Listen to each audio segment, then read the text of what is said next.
The cashless society is like a stool that rests on three legs: electricity, communications, and computers.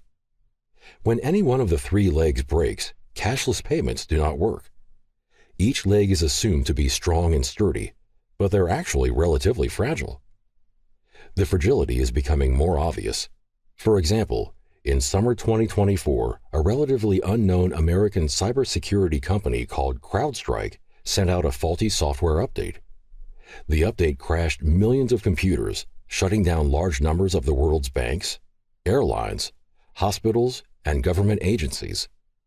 Flights were canceled, surgeries postponed, and people without cash could not make purchases. One small software change resulted in worldwide chaos. To understand the weakness of electronic payments, we first need to understand how payments work. Let's imagine a customer wants to make a $50 purchase. The customer can make the purchase using paper money or using an electronic payment. If a customer hands over paper money to the store owner to complete the purchase, this is a three-step process.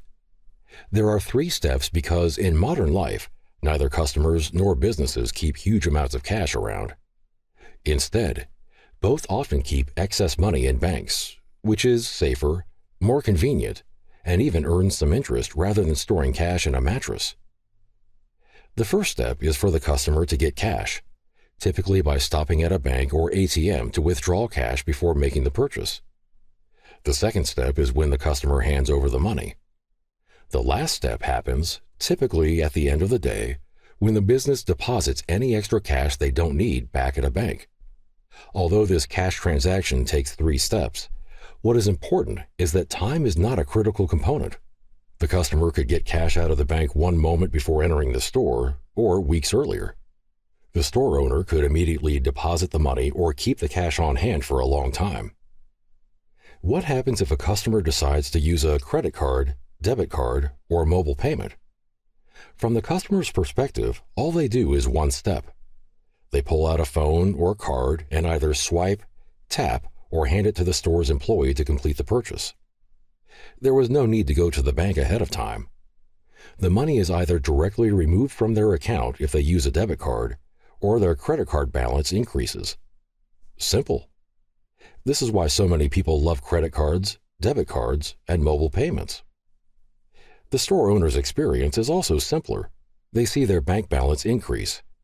But the owner's balance doesn't go up by 100% of the purchase.